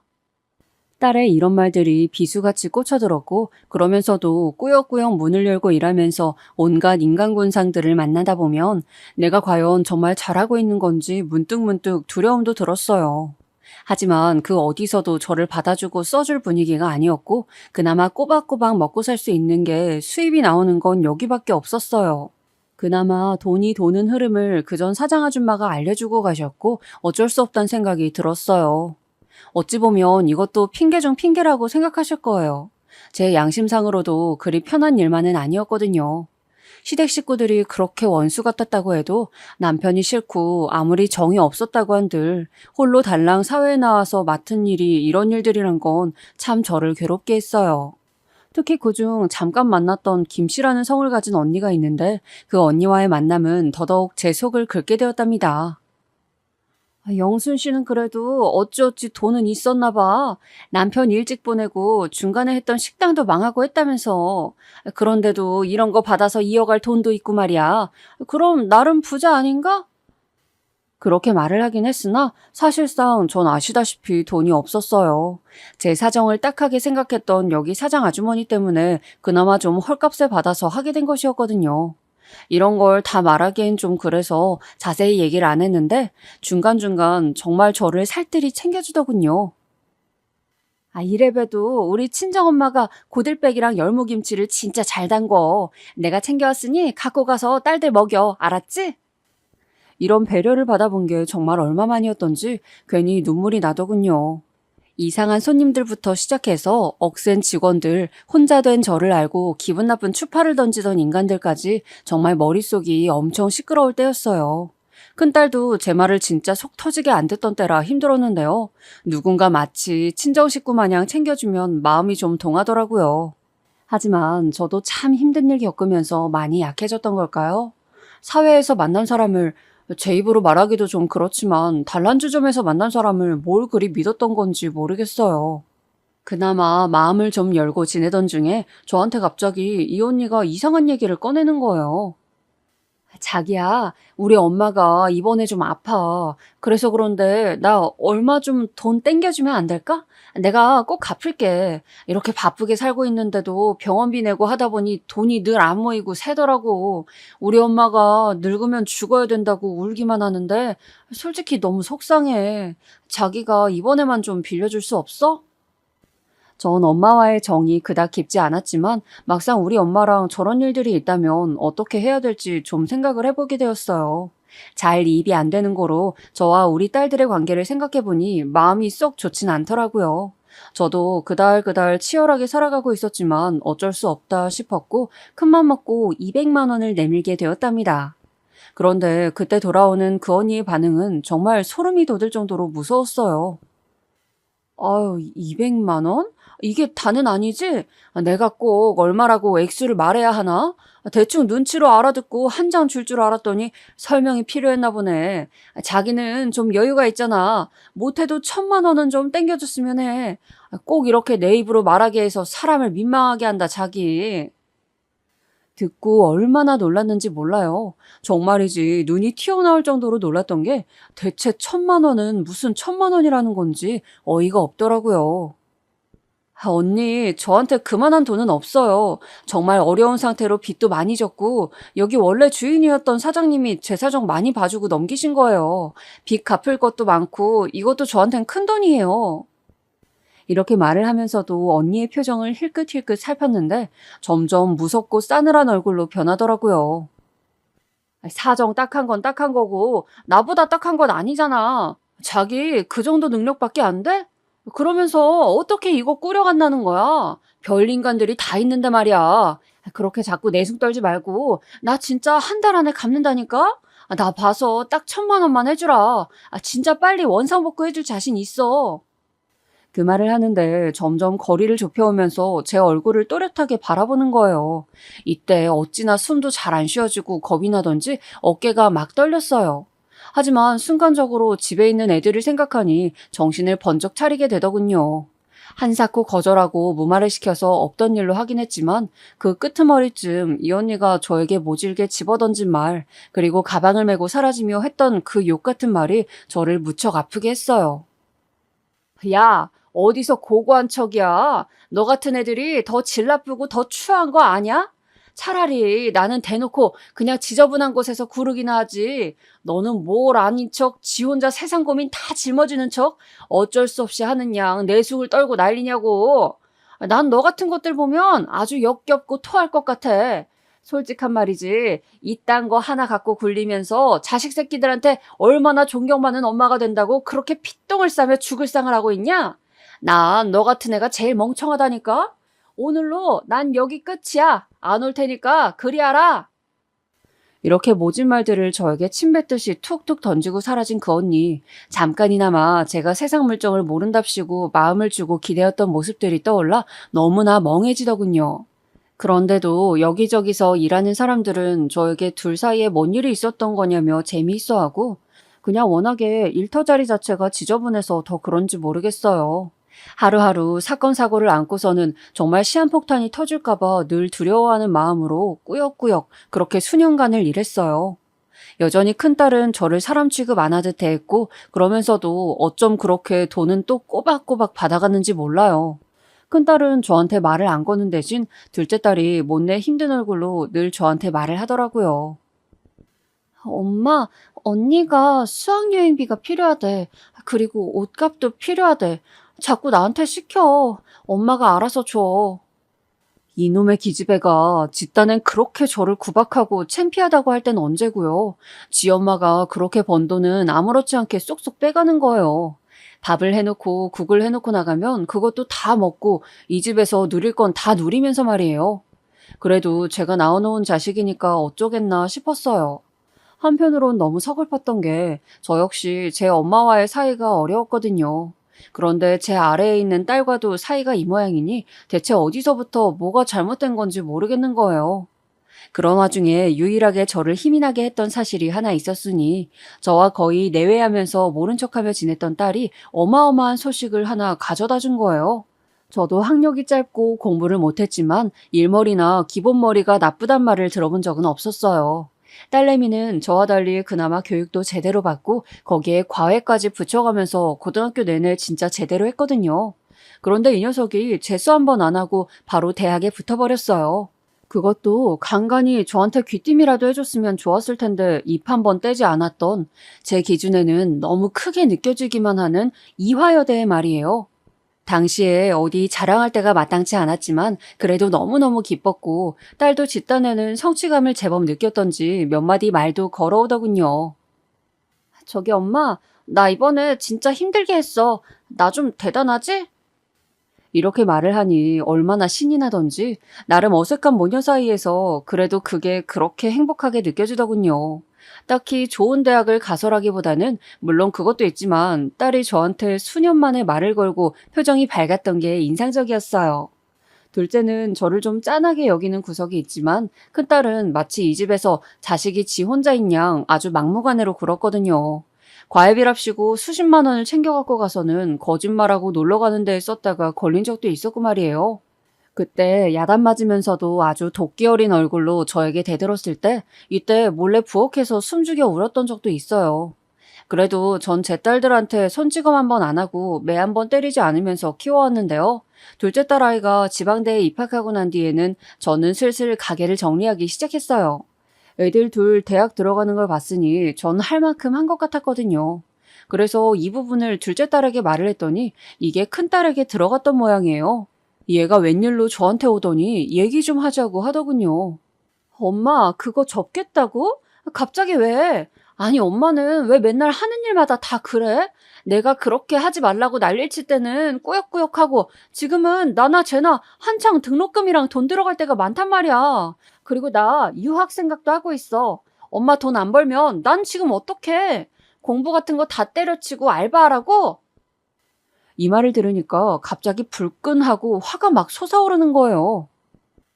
유정이 너 말 잘했다. 그렇게 돈이 궁하면 네가 벌어다 쓰던지 해.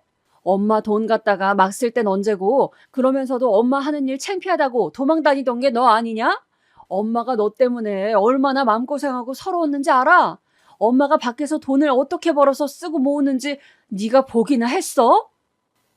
하지만 딸은 완전히 저와 벽을 친 상태로 커서 그런지 생각이 아주 소나무 마냥 굳어져서는 조금도 타협할 생각을 안 하더군요. 어쩜 저렇게 뻔뻔한 걸까요? 그건 그때고, 그땐 사춘기였잖아. 엄마가 우리한테 조금도 묻지 않고 갑자기 일 시작했는데 어떡해? 집에 돈 나올 구멍 없다고 맨날 집에서 한탄하고 울었던 거 잊었어? 그렇게 지질이 궁상 떨다가 갑자기 저런 이상한 가게 하겠다고 엄마가 결정한 거 아니야. 하필 학교 다니고 제일 예민한 때 엄마가 그딴 거 시작하느라 나 학교에도 소문 다 났던 거 엄만 모르지? 마지막 이야기는 저도 몰랐던 부분인데 딸한테 들으니까 좀 움찔하더라고요. 거기서는 더 말을 잇지 못했는데 딸이 하는 얘기를 쭉 듣다 보니 충격적인 내용들이 나오게 되었어요. 엄마는 내 친구 엄마들 믿고 이런저런 얘기들 했나 본데 그 아줌마들 얼마나 이상하고 못된 아줌마들인지 알아? 엄마랑 자식 간에 숨길 얘기가 뭐가 있냐고. 그 엄마들이 다 집에 가서 지 딸들한테 하고 얘네는 그걸 들으니 나만 보면 자꾸 생각이 나는 거야. 내가 얼마나 학교에서 인간 이하 취급을 받았는지 엄만 모르지? 이 말을 듣고 난 뒤 머릿속에서는 무슨 파노라마 필름처럼 촤라락 사람들의 얼굴이 지나가더군요. 믿고 얘기하고 믿고 돈을 빌려주었던 사람들이 결국은 다 자기 입속을 챙기고 있었어요. 그 얼마간의 기간 동안 저는 딸을 안 이꼽게 보았지만 제가 모르는 사이 이런 굴레를 짊어지고 있었다고 생각하니 말이 안 나오더군요. 딸에게 너무 미안하고 죄책감이 앞서 할 말이 없었어요.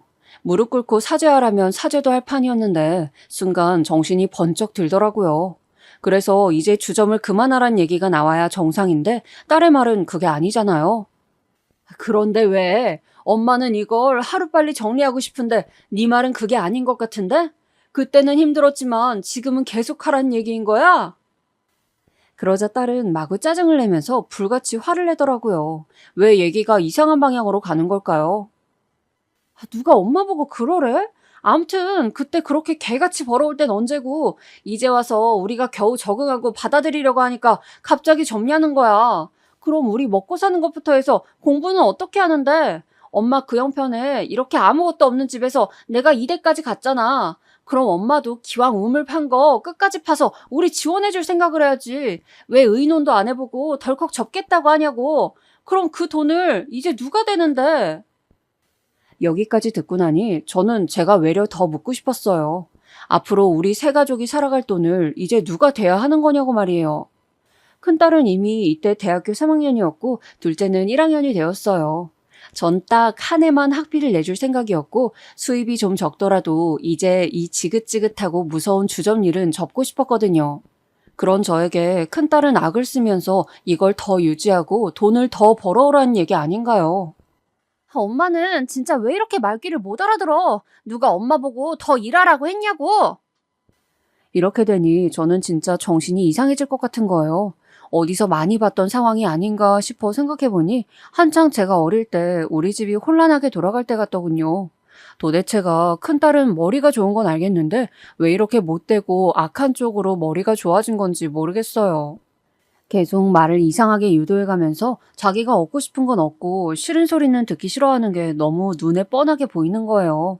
결국 고민하던 차에 저는 이런 지하에 거절하게 되었어요.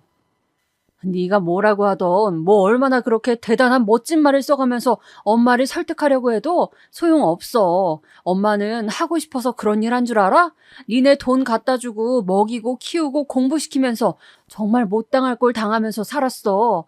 이런 얘기 좀 그렇지만 엄마가 일할 때 니네가 와서 한 번이라도 와서 봤다면 절대 그런 소린 못 할 거야. 돈 맛은 알겠는데 엄마는 창피하고 뭐 그런 거야? 필요하면 네가 벌어서 써. 이렇게 마땅히 할 말을 했음에도 불구하고 큰딸은 더 어거지를 쓰면서 박박 대들고 난리도 아니더군요. 어쩌다가 내가 애를 이렇게 괴물로 키운 건가 제 스스로 가슴을 치며 후회하는 수밖에 없었어요. 그러니 더더욱 이놈의 가게는 더 진저리가 나기 싫어지고 정이 떨어지면서 하루빨리 접게 되었어요. 그리고 딱히 할 일이 없어서 식당 주방으로 들어가서 일을 하게 되었답니다. 한 달 벌어서 한 달 먹고 살아야 할 형편까진 아니었지만 그래도 저는 두 번 다시 그쪽 근처에 가기도 싫었어요. 좀 평범하고 억센 사람들이 덜한 일반적인 곳에서 사람들과 부대끼며 있고 싶더군요. 여기는 갈비집이었는데 약간 서울 외곽에 있는 곳이라 건물이 아주 크고 3층짜리 식당이었어요. 아주 분주한 주방이었지만 나름 체계가 있다 보니 그 안에서 일하는 게 그리 힘들진 않더라고요. 여기서 숙식도 제공되고 하다 보니 크게 불편함이 없었어요. 먹는 것도 지들이 알아서 챙겨 먹겠다 싶었던 건 엄연히 저는 쭉 이어서 생활비를 보내주고 있었으니까요. 그런데 이때 저는 또 큰딸로부터 어이없는 연락을 받게 되었고 일하던 중에 전화로 싸우느라 결국 밖에 나가서 한참을 돌아다녔지 뭡니까? 독립한다고? 근데 그걸 갖다 나보고 어쩌라는 거야? 왜 그 돈을 엄마한테 달라는 거냐고? 큰딸은 뜬금없이 독립해서 살아야 한다면서 저에게 방 얻을 돈을 보태달라고 난리를 치는 거예요. 정말이지 저는 얘랑 뭐 어쩌다가 연락만 닿았다 하면 그놈의 지독한 돈 얘기를 들어야 했어요. 끝끝내 거절하고 연락도 받는 둥 마는 둥 하고 그렇게 해서 생활비도 둘째 딸 편으로 보냈지 큰딸에겐 말도 하지 않았어요. 둘째는 가계부까진 아니더라도 그달 얼마를 어떻게 썼고 지도 알바하고 있단 식으로 저한테 꼬박꼬박 알려주었거든요. 전 없는 형편에 얘네 시집 갈 거 생각해서 또 얼마씩 적금을 들고 하던 사이 그렇게 한 2년 정도 흘렀을까요? 여기 갈비집 체인이 또 좀 더 멀리 생기면서 그쪽으로 옮겨갈 제의도 받았는데요. 고민을 하고 있는 와중에 둘째 딸에게 아주 생뚱맞은 소식을 듣게 되었어요. 도대체 큰딸은 지 엄마인 저와 지 여동생을 얼마나 속 터지게 해야 정신을 차리는 걸까요? 엄연히 좋은 소식이긴 했지만 결과적으로 저에겐 전혀 좋은 일이 아니고 매우 수치스러운 일이었어요. 이때 제가 노발대발하면서 전화를 했는데 한참을 받질 않더니 몇 통을 연달아서 계속하니 겨우 받더군요. 아, 짜증나. 왜 자꾸 전화하는 거야? 유정이 너 이게 무슨 소리야? 결혼? 아니, 누구랑? 결혼을 어떻게 갑자기 한다는 거냐고 대답을 좀 해봐. 말 그대로 큰딸은 난데없이 결혼을 한다고 했다는 거예요. 그러니 자긴 이 집을 나가게 된다는 식으로 얼렁뚱땅 지 동생한테 말을 했던 거고 엄마인 저한테는 조금의 언질도 없었어요. 자세히 좀 말을 해봐. 누군데? 어느 집인데? 아니 어떻게 된 거야? 결혼 약속을 했다는 거야? 상견례 같은 것도 안 하고 다 절차가 있는 법인데 어쩜 그렇게 엄마한테 말을 하나도 안 해줘? 아이고 머니나 세상에. 너 혹시 사고 친 거야? 딸은 이렇게 질문이 많은 저에게 질린다는 듯 버럭 화를 내더니 이 내용보다 어쩌면 더 충격적인 내용을 눈 깜박도 안 하고 그냥 쏟아내더군요. 저는 진심으로 정말 진지하게 이 얘기를 제 귀가 잘못 알아들은 줄 알고 몇 번이나 물었어요. 하지만 딸은 그게 뭐가 이상하냐는 투로 반박을 하더군요. 아니, 왜? 그냥 나는 엄마 안 계시다고 했어. 엄마가 새삼 거기 와서 뭘 하게. 솔직히 나 엄마 진짜 짜증나. 말도 안 통하고 이렇게 억척스럽게 물어대고 하는 꼴 내 남친이랑 그쪽 식구들한테 보여주고 싶지도 않아. 집도 찾아온다는 걸 얼마나 막았는데. 나 그것만으로도 진짜 힘들어 죽겠어. 일단 엄마 나 혼수해야 될 것 같은데 내 앞으로 돈 얼마 없어? 그거나 좀 알자. 이때 전 피가 거꾸로 솟는 것을 느꼈습니다. 딸을 붙잡고 아무리 닥달을 해봐도 얘는 세상 천지에 멀쩡히 살아있는 지 엄마를 갖다가 죽은 사람을 만들어놨더군요. 뭐라고 말을 해서 덮은 건진 모르겠지만 결론은 엄마가 없다고 한 거예요. 이렇게 눈 뜨고 살아서 지 앞으로 혼수모까지 열심히 벌고 모으고 있는 엄마를 말이에요. 그렇게 창피하고 쪽팔리다고 밀어내선 수년간 상처를 줬어도 새끼라고 가슴에 묻고 맨날 고래고래 소리 지르면서 싸웠지만요. 어디까지나 내 피 붙이고 생떼 같은 자식이라고 전 거의 강제로 억지로 참아오면서 그렇게 얘와 얘 동생을 길러왔어요. 제가 왜 이런 취급을 받아야 하는 걸까요? 자식이 결혼을 한다는 것도 실감이 안 나서 얼얼할 판에 제 존재마저 지우개로 지우듯 수치스러운 병풍 하나 걷어내듯이 전 그렇게 생무시를 당해버린 상황이었어요. 둘째 딸도 이건 아니다 싶었는지 제 언니에게 대들고 있었고 전 정말 너무너무 아찔하고 이때부터 심한 우울증을 앓게 되었어요. 인생에 어떤 일이 있어도 어떻게든 버티고 입술에 피가 나도록 깨물며 참아왔는데 모든 인내의 본질이었던 자식에게 이런 꼴을 당하고 나니 살 소망이 없는 거예요. 큰딸은 제가 그러건 말건 간에 관심이 없고 자기 혼수 비용으로 과연 제가 몇 천이나 줄 수 있을지가 가장 큰 관심거리였나 봐요. 제가 우울감에서 헤어나오지 못해 며칠을 출근도 못하고 있는데 딸은 또다시 닥달하듯 문자를 보내왔어요. 엄마, 이거 내 계좌야. 난 이것저것 자격증 따고 공부하고 엄마 없이 뭐 하다 보니까 돈 많이 못 모았어. 그래도 나 어느 정도는 해가야 될 것 같아. 예비 시댁이 경제적으로 괜찮은 집이라 나름 혼수도 깐깐하게 보실 것 같거든. 엄마가 알아서 보내줘. 이걸 보고 나니 이처럼 저에게 당연하듯 청구서를 보내는 딸이 정말 진절이 나게 미워지더라고요. 무시했더니 연달아 돈 보내달라는 문자를 4~5개씩 보내는데 전 분노와 우울감, 모멸감, 수치심에 잠을 이룰 수가 없었어요. 내가 뭐 대단하게 가족의 어떤 걸 바라고 결혼한 것도 아니고 훌륭한 엄마라서 자식들을 제대로 먹이고 입히겠다며 살아온 것도 아니에요. 제가 뭘 그렇게 욕심을 내고 큰 잘못을 지었다고 딸 자식한테 이런 현금 지급기 같은 취급을 받아야 하는 건가요? 돈 안 나오고 고장난 현금 지급기를 발로 걷어차는 마냥 딸은 제가 대답을 안 하고 돈을 안 뱉어낸다면서 마구 문자로 폭언을 보냈어요.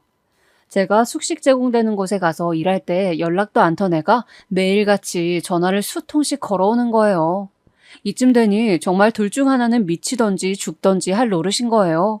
저도 이때 딸에게 정말이지 완전히 질려버려서 새삼스레 뭐 버릇을 고쳐놓고 자시고 할 생각도 없이 아주 큰 결심을 하게 되었어요.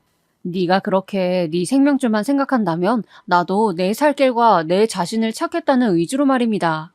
이때 둘째 딸을 시켜 큰애가 만난다는 남자의 번호를 알아오게 했어요. 둘째 딸은 좀 불안해했고 그 예감이 맞다는 걸 얼마 뒤에 알았겠죠. 근데 엄마, 그 오빠 연락처는 왜 물어본 거야? 엄마 마음은 아는데 나도 언니가 진짜 제정신이 아닌 것 같고 정말 못됐다는 생각은 들거든.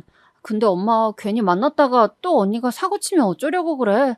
괜히 일 크게 만들지 마. 그냥 언니랑 인연 끊어버려. 돈도 주지 말고, 어? 하지만 전 이런 말들이 하나도 귀에 들어오지 않더라고요. 그냥 무작정 딸애가 만난다는 청년에게 연락을 했는데 이 청년은 정말이지 너무 당황스러워하는 거예요. 네? 저기 누구시라고요? 유정이 어머님이요? 저 어떻게 이런 일이... 아니 잠깐만요. 제가 들은 얘기는 이게 아닌데 정말 어머님 맞으세요? 이때 전 전화기를 잠깐 바닥에 내려놓고 얼마나 절망적인 기분으로 꺽꺽거리며 숨을 참아가며 울었는지 모릅니다. 혹시나 했는데 정말 비통하게도 역시나였던 거예요. 딸은 그냥 귀찮아서 짜증스럽게 혹은 뭔가 번거롭고 머쓱해서 저한테 둘러대듯 한 말이 아니었어요. 이 청년의 반응을 보니 정말로 자기가 결혼을 결심한 애인에게 지 엄마는 죽고 없단 식으로 말을 한 거예요. 그러니 다시 살아 돌아온 양 연락을 하는 제가 이 청년 입장에서는 얼마나 어이가 없었겠냐고요. 이때 저는 더 통화를 할 상황이 못 되어 전화를 끊고 한참 마음을 진정시킨 뒤 문자를 보냈어요. 이때만큼은 아주 냉정해지더군요. 내가 필히 만나보고 할 얘기가 있으니 자네와 자네 어머니와 자리 좀 만들어 달라고 말이에요. 그리고 내 딸 유정이한테는 반드시 비밀로 해달라고 지켜줄 수 있겠냐고 몇 번을 강조했어요. 그리하여 그리 길지 않은 시간이 지나 번화가 카페에서 저와 그 청년, 그리고 청년의 어머니 셋이 마주하게 되었답니다. 어느 정도 이야기를 아들에게 들은 건지 그 어머니는 무척 당황스럽고 곤란한 듯한 얼굴로 나와 있었어요. 저는 그 전날 저녁까지도 딸에게 욕지기 비슷하게 혼수 비용을 당장 붙이라던 문자를 받은 터라 이 행동에 있어 조금도 번복할 생각은 없었답니다. 몇 주간을 고민하고 우울감에 빠져 있으면서 결심했던 것을 그대로 행하게 되었어요. 안녕하세요. 저 유정이 엄마입니다. 이렇게 갑자기 뵙자고 해서 많이 놀라셨죠? 듣기로는 결혼이 진행 중이라고 들었습니다. 아마 지금 많은 게 놀랍고 당황스러우실 텐데요. 저도 참 당연히 상견례니 뭐니 아니면 하다못해 남자친구, 여자친구 소개하는 분위기라도 마주했어야 할 텐데 말이에요. 이런 식으로 딸에게는 비밀로 하고 뒤로 만나는 꼴이라니 진짜 가지가지 막장이다 싶더군요. 중반쯤 돼서부터는 딸과 나의 관계가 진짜 일반 부모 자식이 맞는 건지 부모 자식이라면 다 참아야 되는 건지 스스로도 헷갈리고 우라통이 치밀기 시작했습니다. 하지만 일은 이미 저질러졌고 물은 엎어져 버렸답니다. 제 딸은 글쎄요. 저는 딸을 위해서 열심히 살아왔는데 제가 알기로 딸이 참 서운한 일을 저질렀더군요. 여기 이 청년 그리고 어머니 되시는 분께도 말이에요. 우리 딸이 자기는 엄마가 없다고 했다더라고 들었어요. 저에게도 그리 말하더군요. 그간 지 엄마가 살아온 인생사가 너무 창피해서 그런다나요? 제 말을 듣는 내내 청년의 어머니는 딱히 말을 하진 않았지만 많은 감정들로 울렁이는 듯한 표정이었어요. 듣던 대로 고급스러운 옷을 입고 있었고 적어도 둘째 딸의 말로는 꽤 우리 딸을 마음에 들어한다고 했었거든요. 그래서인지 저도 모르게 위축된 느낌이 들고 대단히 나쁜 짓을 하고 있다는 생각도 들었어요. 사실 엄마로서의 입지를 완전히 무시당하고 꺾여버린 것에 대한 상처가 가장 컸지만 아주 작게 정말 일말의 양심을 갖고 지켜볼 때 내 딸은 아직 누군가와 가정을 이루기에 마땅한 애는 아니라고 느꼈어요. 살아있는 부모마저 지 환경이나 꿈을 이루는데 도움이 안 된다 싶어 지워버리는 애인데 이런 애를 어디다 내보내서 잘 살게 만들 수 있겠냐고요. 정말 딸을 위해서 그러고 싶은 마음도 조금 있었고 크게 상처받고 무시를 당해버린 수치심과 분노로 움직인 것도 있었어요. 하여간 저는 그런 복잡한 감정을 안고 제가 겪어온 인생살이를 다 말하진 않았지만 대강은 표현을 했어요. 딸에게는 제가 꽤 창피하고 내놓기 힘든 부모였나 봐요. 하지만 참 저에게도 여러모로 버거운 딸이에요. 그런 딸 자식을 어디 쉽게 이렇게 준비되어 있는 가정에 며느리로 보내는 게 맞는지 고민이 되네요. 이렇게 말을 제대로 맺는 둥 마는 둥 흐지부지하게 끝을 내게 되었는데요. 너무 속상하고 가슴이 아팠던 건 그분들이 너무 좋은 분들이었다는 거예요. 그래서 더더욱 우리 딸과의 인연을 그 정도로 끝내게 한 것이 잘 되었다는 생각이 들기도 하고 왜 나는 이런 가정을 이뤄내지 못했을까 한이 되기도 하더군요. 아유, 저기 유정 씨 어머니 사정은 잘 알겠습니다. 애들 일이긴 한데 저도 그래서 많이 나서지는 않으려고 했어요. 참 착하고 좋은 아가씨라고 생각하고 우리 성은이랑 좋은 인연이 되었으면 좋겠다고 여겼답니다. 그런데 아무튼 부모 자식 간에 풀어야 할 사정이 있으신 것 같은데 어머니 말씀대로 그런 것들이 먼저 해결이 되어야 어엿하게 유정 씨도 가정을 이룰 수 있겠어요. 시간이 많이 필요할 것 같네요. 마음이 편치 않으셨을 텐데 저희 입장을 많이 생각해 주셨네요. 감사합니다. 이런 말씀을 하시면서 자리에서 일어나게 되었는데 돌아오는 길에 제 마음은 후련감도 없고 그냥 먹먹함만 그렇게 채한 듯 맴돌더군요. 엄청 울면서 지하철 안에서나 버스 안에서 다들 쳐다보는데도 주체를 못하고 오열을 하며 집으로 돌아왔어요. 엉망진창, 지 자신밖에 모르고 더 엇나갈 수 있는 딸을 제지하는 것이 왜 이렇게 늦었나 싶은 자괴감도 들었고, 그냥 모든 부분에서 너무 다 후회스럽고 개탄스럽더군요.